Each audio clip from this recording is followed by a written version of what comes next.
Governor of Ebonyi State, His Excellency Engineer Chief David Gov.Umahi, upon coming on board exactly on the 29th day of May 2015, declared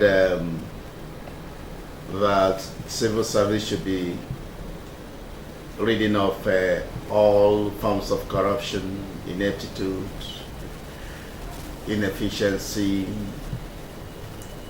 and the situation of lack of productivity. And that is why when he started, he rolled out a lot of programs that will enhance the capacity of the civil servants. And he started by saying the civil servants need to be trained. And they were indeed trained on so many areas, especially in the area of ICT.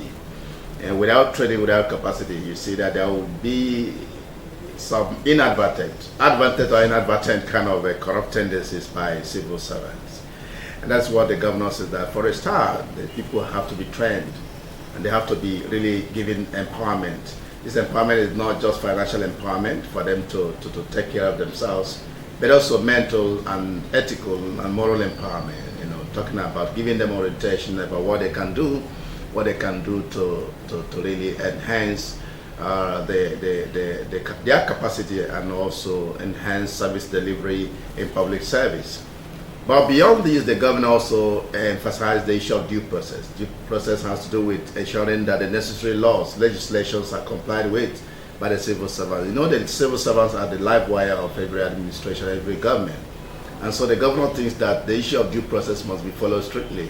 That's why the governor is emphasizing that the issue of fiscal responsibility or the provisions must be complied by every contractor. Now, apart from that, we also have the governor had to strengthen the Fiscal Responsibility Commission, not only constituting but ensuring that the transparent and people that are accountable are made to be members of that board.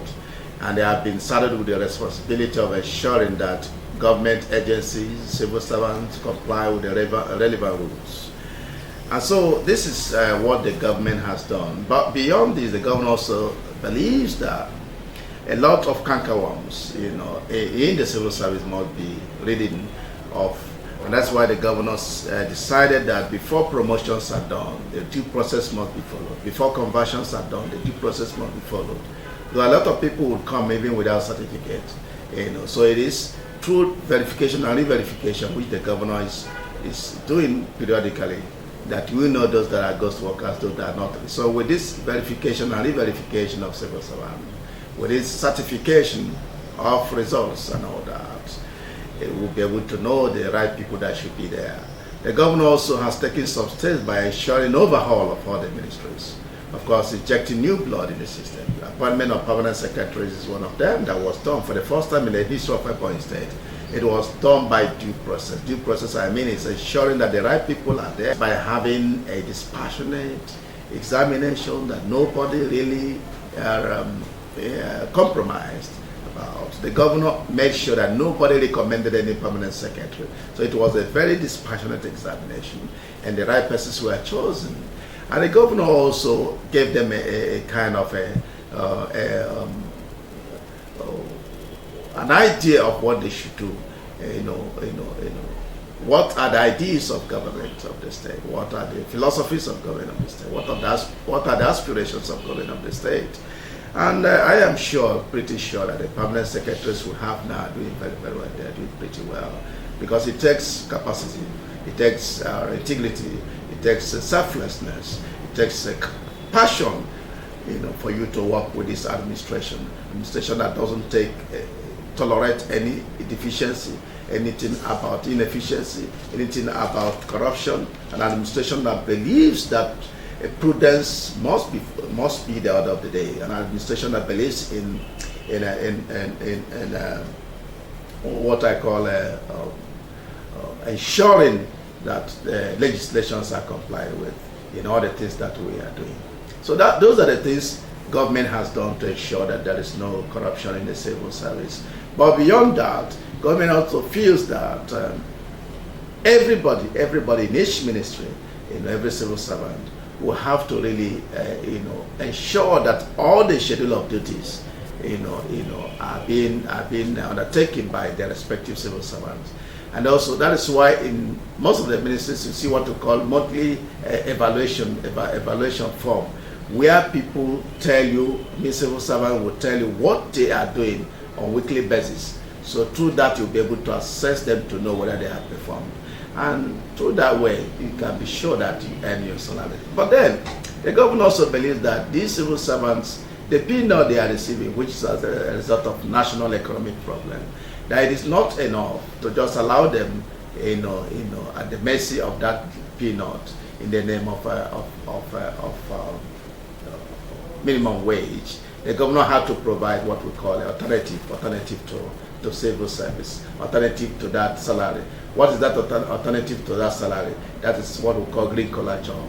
The governor has rolled out so far not less than 2.7 billion, I tell you, for the soft loan empowerment of the civil servants.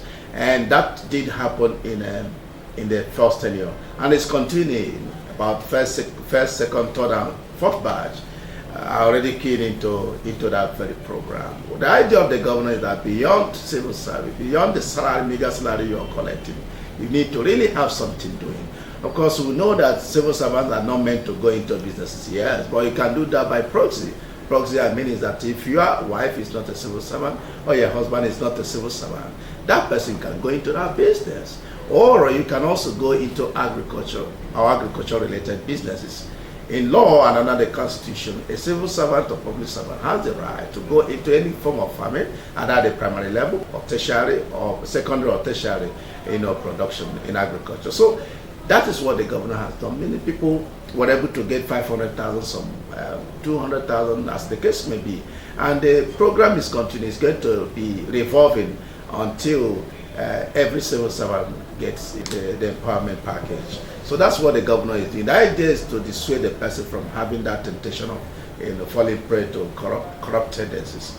And you can see that the governor has really made a lot of impact. But beyond this, the governor also has always insisted that the agency in charge of audit should always audit the accounts of every ministry, every department, every agency of government, including local government and development centers, to ensure that they comply with the rule, so to ensure that the needful is done.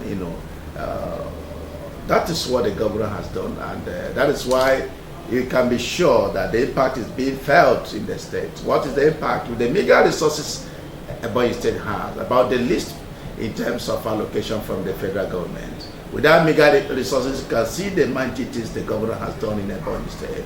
Mighty things in the sense that if you go to all the 36 states of the federation, with all the people that have all the resources, you can say that Ebonyi State is the fastest growing state because of the kind of development we have, because of the type of human development we have, because of the fact that everybody is working for the good of the state. The era of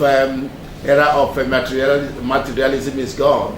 The era of putting everything inside your pocket is gone. It's an era to serve the people, and that is what we have really achieved working under this very vibrant, this workaholic and God-given governor of Ebonyi. Okay.